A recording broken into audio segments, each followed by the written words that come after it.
सच है कि हमारे संविधान निर्माता बहुत ही दूरदर्शी थे और बहुत ही कौशलवान थे। आज भी हमारे संविधान में कोई बेसिक परिवर्तन नहीं हुआ। एक बिल्डिंग जैसे 4 दीवारों पे खड़ी होती है, आप उसमें जितना चाहे दीवारों में परिवर्तन कर लें, लेकिन जो पिलर्स होते हैं, पिलर्स में कोई परिवर्तन नहीं होता। तो वही चीज है, भारत के संविधान के जो पिलर्स हैं उनमें कोई बदलाव नहीं है और अंदरूनी चीजें बहुत बार बदली जा चुकी हैं, बहुत बार बदली जा चुकी हैं। तो ये हमारे राष्ट्र के निर्माताओं की दूरदर्शिता थी, जिसका प्रमाण है आज भी हमारा संविधान उसी तीव्रता से, उसी ताकत के साथ भारत को चलाने में अपना योगदान दे रहा है। उसी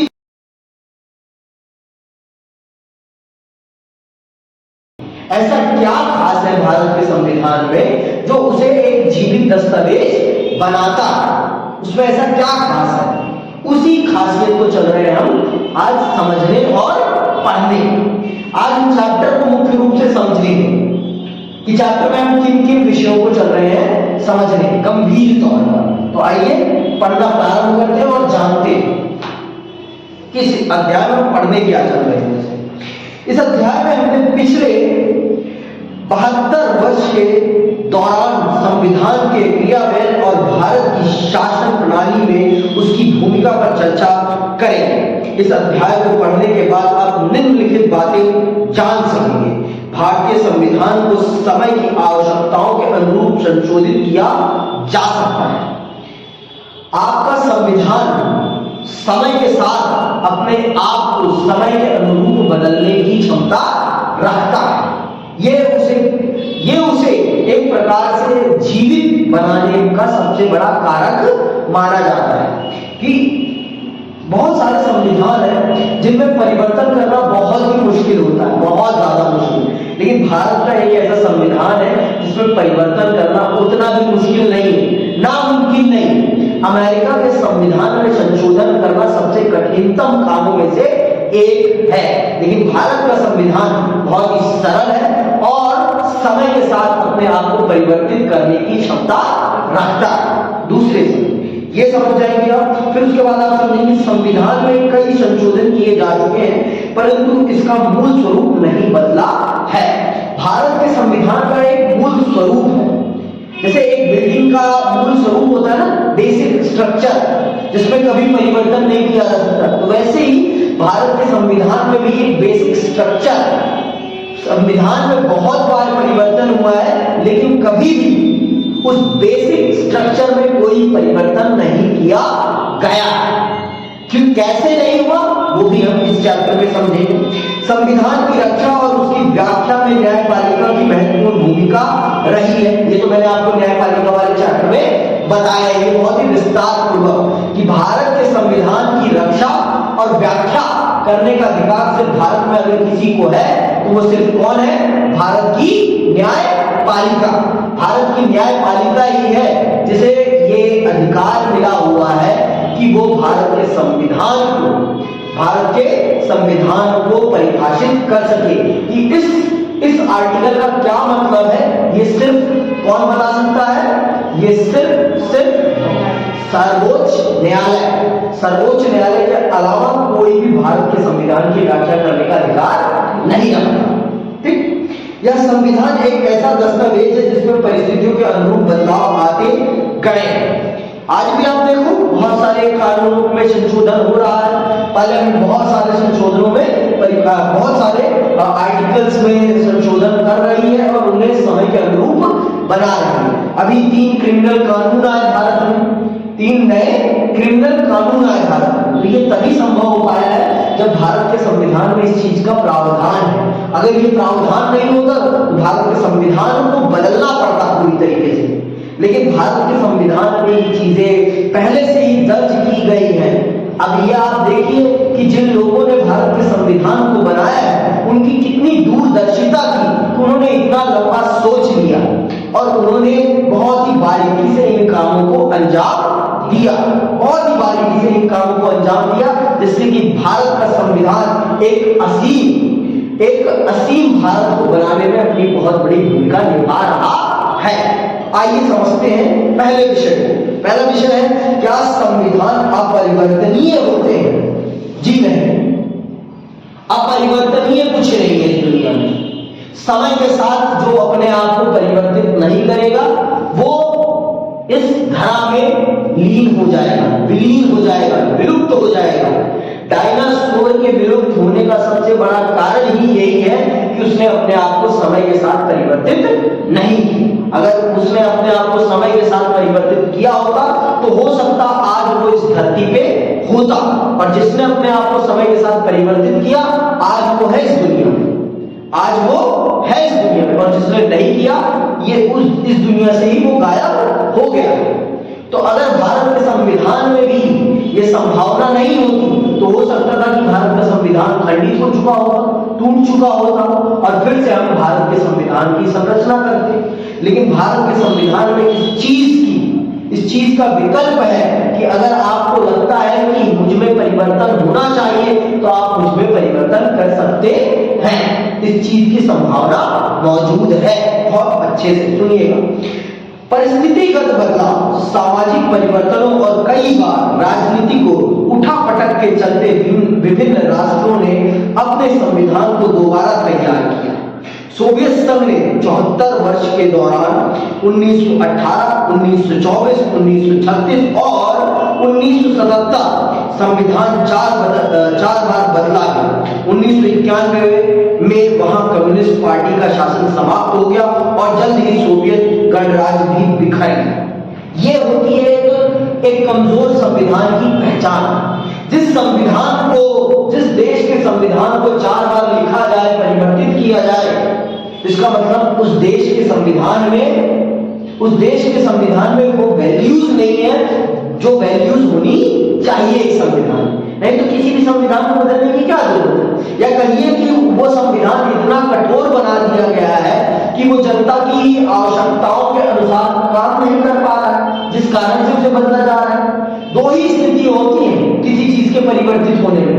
एक होता है कि या वो हद से ज्यादा कठिन हो या वो बहुत ही ज्यादा लचीला हो जाए और वो जनता की अपेक्षाओं की पूर्ति ही ना कर पा रहा हो।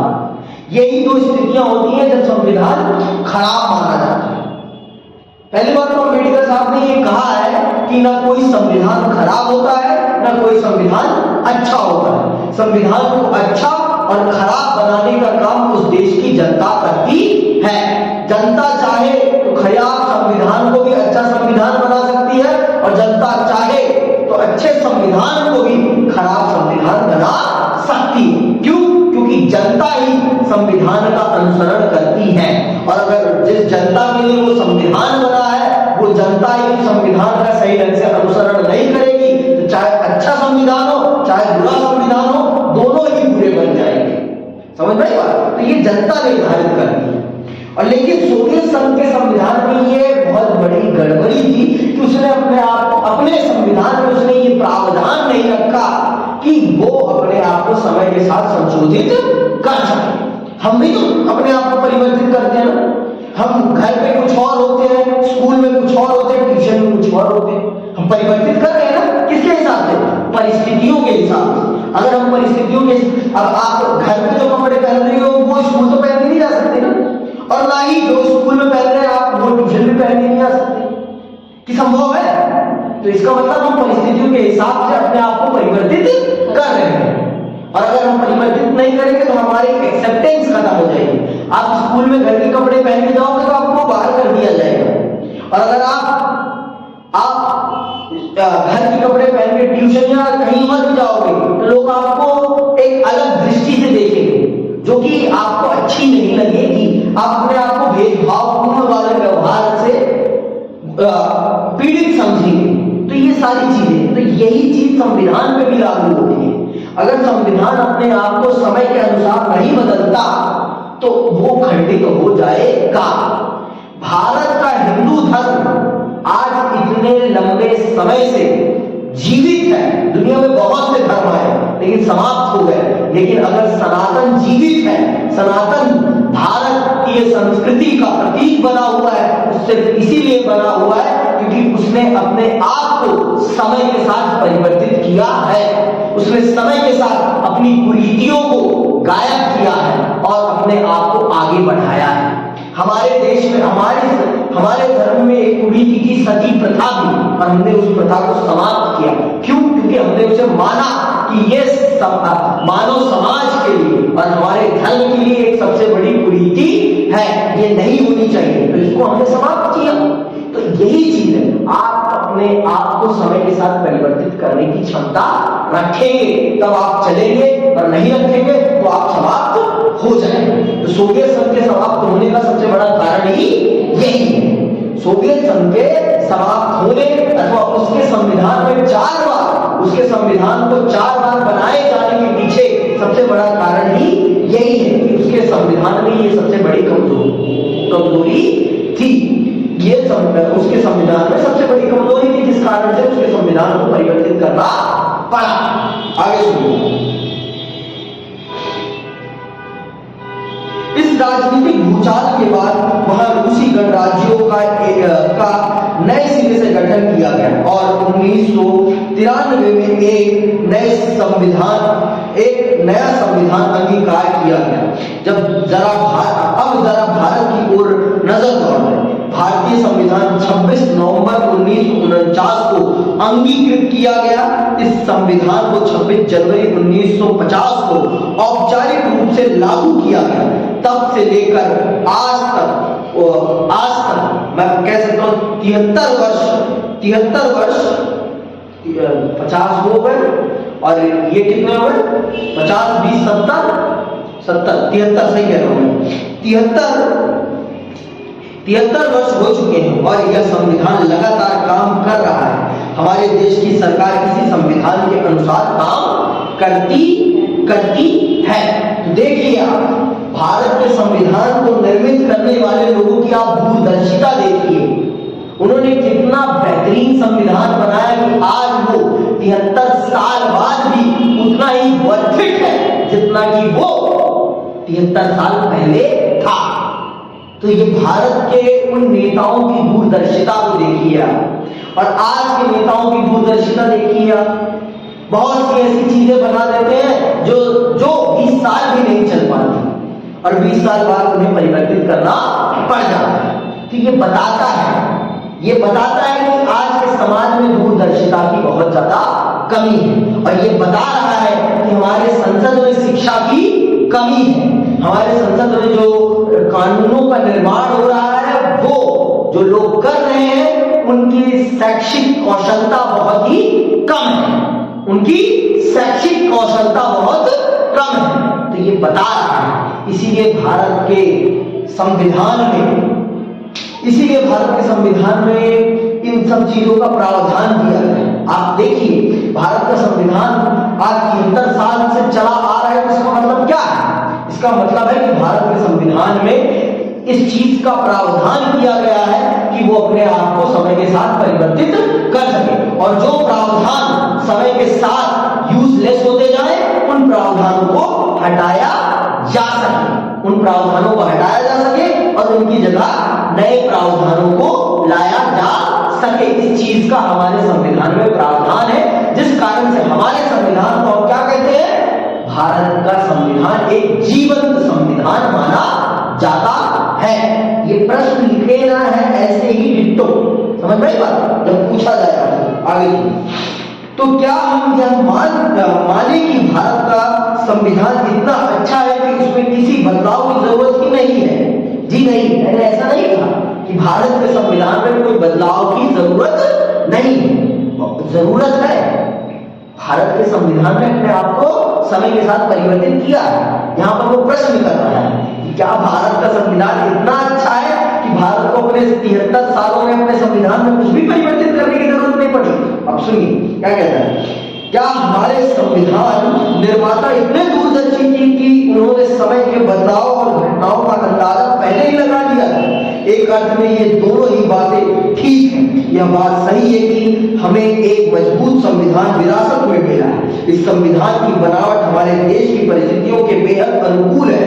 इसके साथ यह भी बात भी सही है कि हमारे संविधान निर्माता अत्यंत दूरदर्शी है। उन्होंने भविष्य के कई प्रश्नों का समाधान उसी समय कर लिया था। लेकिन कोई भी संविधान सदा सर्वदा के लिए ठीक नहीं हो सकता। ऐसा कोई दस्तावेज नहीं होता जिसे बदलने की आवश्यकता ना पड़े। ऐसा कोई भी संविधान नहीं।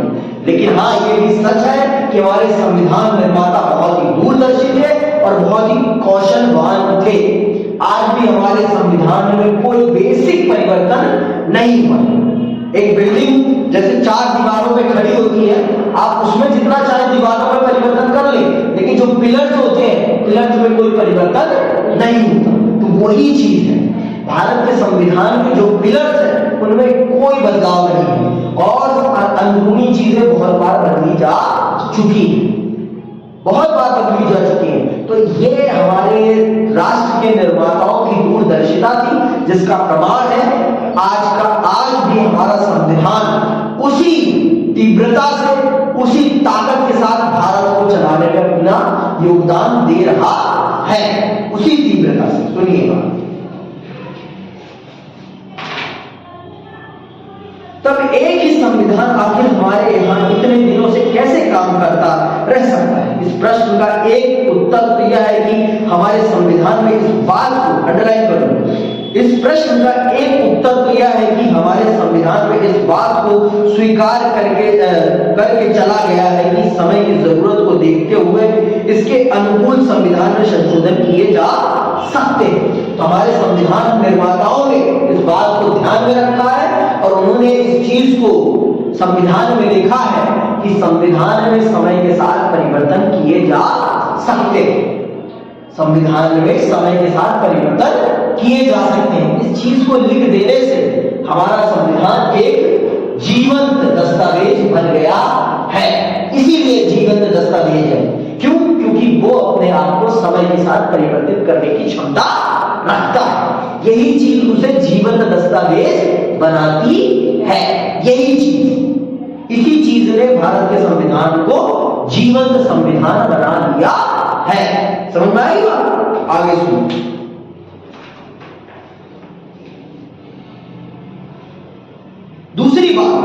दूसरी बात यह है कि संविधान के व्यवहारिक कामकाज में इस बात की पर्याप्त गुंजाइश रहती है कि किसी संवैधानिक बात की एक से ज्यादा व्याख्या हो सकती। और यह भी है कि संविधान में एक ही बात के कई नजरिए भी हो सकते हैं। किसी के लिए देखने का नजरिया ये हो सकता है, किसी के लिए ये हो सकता है। तो हमारे संविधान में शब्दों का इतना बढ़िया चयन किया गया है जिससे कि परिस्थितियों के हिसाब से इंसान उसका सही व्याख्या कर सके। आज से 70 साल पहले आजादी का मतलब कुछ और था, आज आजादी का मतलब कुछ और है, लेकिन वो शब्द वैसा ही बना हुआ है। शब्द में कोई परिवर्तन नहीं हुआ है, लेकिन शब्द के भाव परिवर्तित हो गए हैं। भाव परिवर्तित, जो भाव डेफिनेशन है वो चेंज हो चुकी है। आज महिलाओं की आजादी भारत में आज से नहीं, 70 साल पहले से, लेकिन 70 साल के साथ वो आजादी में बहुत सारे बदलाव आए हैं। आज महिलाओं की स्थिति क्या 70 साल जैसी स्थिति है? लेकिन 70 साल पहले ही अम्बेडकर ने महिलाओं की स्थिति को बहुत अच्छे से परिभाषित कर दिया था। आज भी उसी रास्ते पर भारत चल रहा है और महिलाओं को अधिकार दे रहा है। तो ये देखिए, शब्द परिवर्तित नहीं हुए, लेकिन उनके भाव परिवर्तित होते चले गए हैं। तो ये तो परिभाषित करने का अधिकार है कि हम एक चीज को दोबारा अपने हिसाब से हम उसकी डेफिनेशन दे सकते हैं। और ये डेफिनेशन देने का अधिकार सिर्फ किसको है? सर्वोच्च न्यायालय को। सर्वोच्च न्यायालय चाहे तो आजादी को कुछ और बता सकता है। उसके द्वारा बताई गई डेफिनेशन ही सही डेफिनेशन मानी जाएगी। ये एक बात नोट डाउन कर लो कि वो जो कहेगी वही सत्य है, और अगर वो चाहे तो अपने ही आदेश को परिवर्तित भी कर सकती है। ये भी आपको पता है, ये भी आप बखूबी जानती हैं कि सर्वोच्च न्यायालय के फैसलों को सिर्फ सर्वोच्च न्यायालय ही परिवर्तित कर सकता है। ठीक, आगे सुनिए।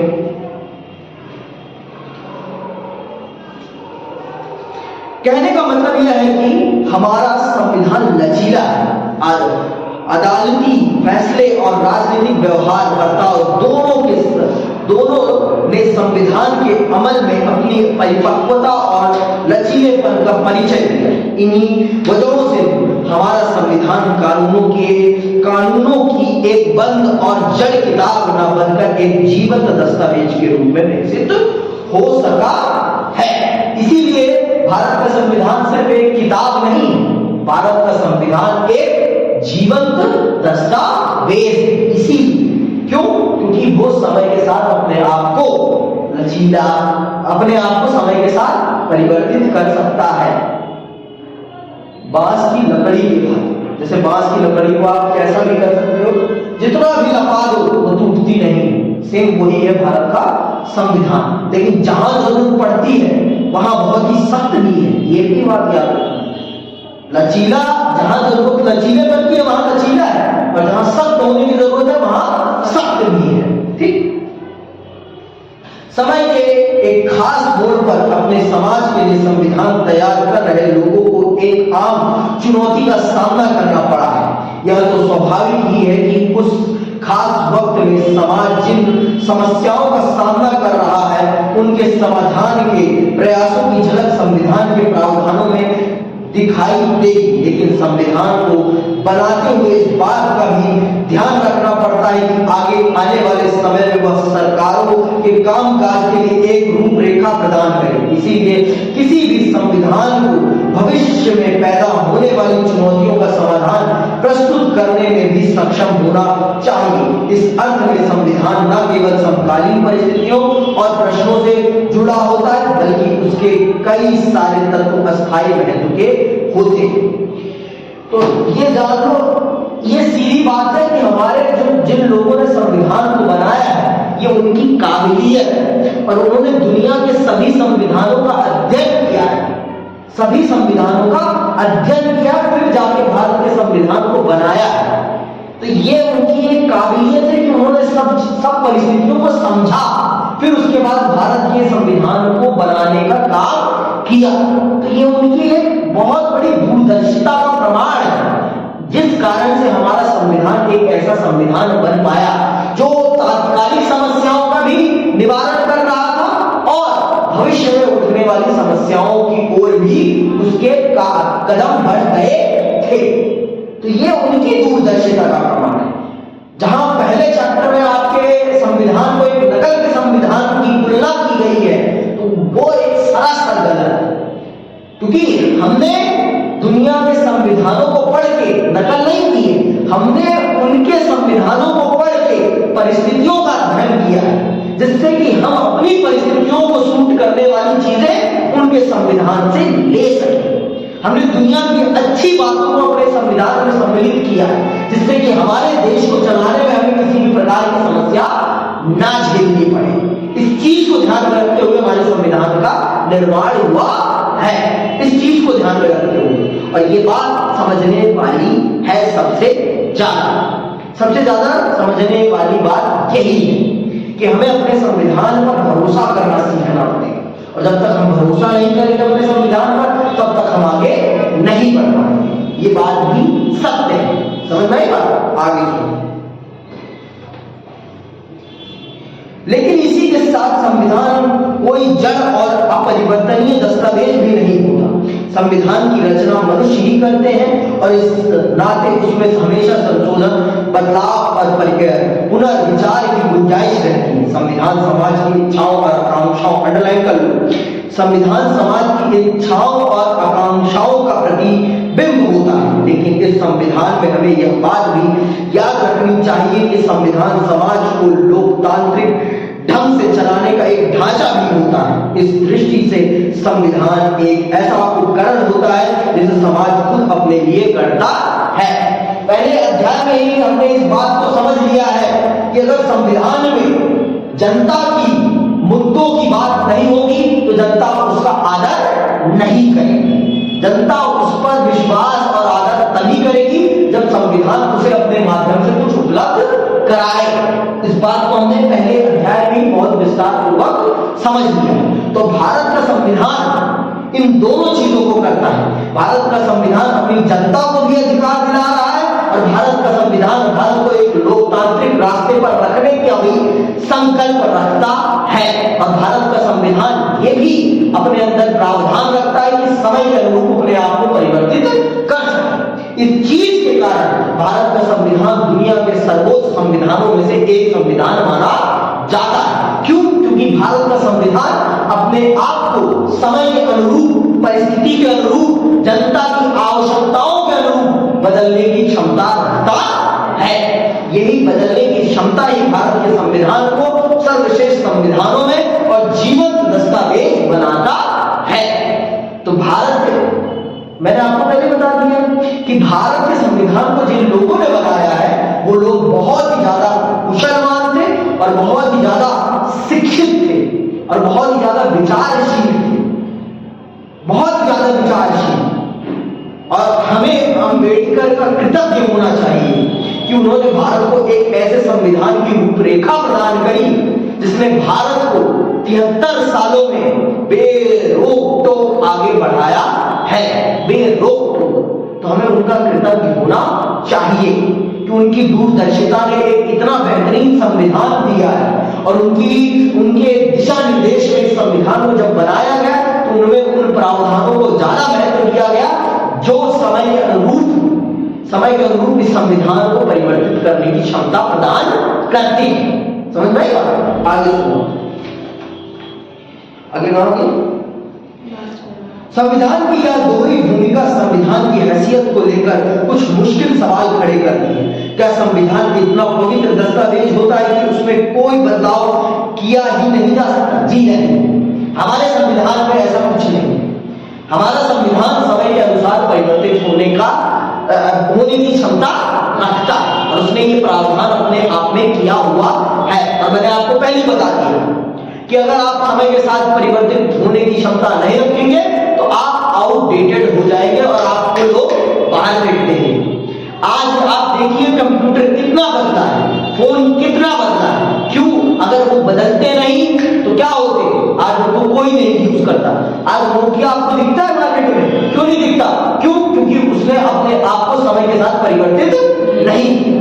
सैमसंग दिखता है, बहुत दिखता है। क्यों दिखता है? क्योंकि उसने अपने आप को समय के साथ परिवर्तित किया और उसने जो मार्केट का ट्रेंड रहा उसी मार्केट के ट्रेंड के साथ अपने आप को चेंज किया। इसीलिए वो आज इस मोबाइल मार्केट में एक बड़े प्लेयर के रूप में एस्टैब्लिश है। समझ में आई बात? यही चीज है, यही भारत के संविधान में है। इसीलिए भारत के संविधान को दोबारा पाकिस्तान की तरह हमें दोबारा 10 बार 20 बार नहीं बनाना पड़ा, क्योंकि भारत के संविधान में इस चीज की गुंजाइश ये दी गई है कि अगर आपको लगता है कि समय के साथ ये संविधान पुराना हो रहा है, इसमें चीजें बदलने की जरूरत है, तो आप बदल सकते हैं। लेकिन भारत के संविधान की जो मूल संरचना है उसमें आप किसी भी प्रकार की फेरबदली नहीं कर सकते। आपके संविधान को बदलने के 3 श्रेणियां बांट दी गई इसलिए कि 3 श्रेणियां, इन 3 श्रेणियों में आप संविधान में परिवर्तन करेंगे और इन तीनों श्रेणियों के लिए 3 तरीके बताए गए हैं। उन्हीं 3 तरीकों को फॉलो करके आप भारत के संविधान को परिवर्तित कर सकते हैं। जिन चीजों को लगता है कि इन चीजों को बदला नहीं जाना चाहिए, उन चीजों को बदलने का तरीका भारत के संविधान निर्माताओं ने सबसे कठिन बनाया, सबसे कठिन बनाया, सबसे मुश्किल परिस्थिति उन्हें भी बदलने की जो प्रक्रिया है वो दी गई है, लेकिन वो कठिन है। वो प्रक्रिया जब आप पूरी कर लोगे तब आप भारत की मूल ढांचे में परिवर्तन कर सकते हो, और जब तक वो पूरी नहीं होगी तब तक आप मूल ढांचे में कोई परिवर्तन नहीं कर सकते। तो देखिए आप कि भारत के निर्माताओं ने, भारत के संविधान निर्माताओं ने कितनी दूरदर्शिता दिखाई। भारत का संविधान कोई गीता नहीं है कि उसमें कुछ भी नहीं बदला जा सकता, लेकिन भारत का संविधान भारत का गौरव जरूर है, गौरव जरूर है। समझ में आई बात? दूसरी तरफ देखें तो यह पूछा जा सकता है कि क्या यह एक इतना आम फाहम मसला है कि उसमें सामान्य कानून की तरह जब चाहे बदलाव किए जा सकते? जी ऐसा भी नहीं कि जब चाहे उठाया बदल दिया, ये भी संभव नहीं है। उसके लिए कुछ रास्ते बताए गए हैं, उन्हीं रास्तों पर चल के आप भारत के संविधान में संशोधन कर सकते हैं, उससे पहले कुछ भी नहीं कर सकते। भारतीय संविधान के निर्माताओं को इस समस्या का आभास, इसीलिए उन्होंने संविधान में एक संतुलन पैदा करने की कोशिश की है। उन्होंने संविधान को सामान्य कानून से ऊंचा दर्जा दिया ताकि आने वाली पीढ़ियां उसे सम्मान की दृष्टि से देखें। साथ ही संविधान बनाते समय उन्होंने इस बात का भी ख्याल रखा कि भविष्य में इस दस्तावेज में संशोधन की आवश्यकता पड़ सकती है। संविधान निर्माण की प्रक्रिया के दौरान भी वे इस बात को लेकर सचेत थे कि किसी मुद्दे पर लोगों की राय अलग अलग हो सकती है। वे जानते थे कि जब समाज किसी मत विशेष की ओर ज्यादा आकृष्ट होगा तब संविधान के प्रावधानों में संशोधन की आवश्यकता महसूस की जाएगी। इसीलिए संविधान बनाते समय दोनों बातों का ध्यान रखा गया, यानी उसे पवित्र दस्तावेज मानने के साथ साथ इतना लचीला भी बनाया गया कि उसमें समय की आवश्यकता के अनुरूप यथोचित बदलाव किए जा सके। दूसरे शब्दों में हमारा संविधान कोई जड़ और अपरिवर्तनीय दस्तावेज नहीं, इसमें किसी स्थिति के बारे में अंतिम निर्णय देने से बचा गया है। यह कोई अपरिवर्तनीय चीज नहीं है। भारत का संविधान ऐसा नहीं है कि उसे बदला नहीं जा सकता, लेकिन बदलने की एक प्रक्रिया है, उस प्रक्रिया का पालन करके ही भारत के संविधान को बदला जा सकता है। भारत का संविधान कोई मामूली कानून नहीं है जिसे जब चाहा बदल दिया। इसको बदलने की एक प्रक्रिया है और उस प्रक्रिया का पालन करे बगैर आप भारत के संविधान में कुछ भी बदल नहीं सकते। एक पवित्र भी है ये अपने आप में और ये लचीला भी है अपने आप में। ये समय के साथ अपने आप को परिवर्तित करने की क्षमता रखता है। ये अपने आप को परिवर्तित करने की क्षमता रखता है और इसीलिए इस संविधान को जीवंत दस्तावेज माना गया है। आज के लिए बस इतना ही। जय हिंद, जय भारत।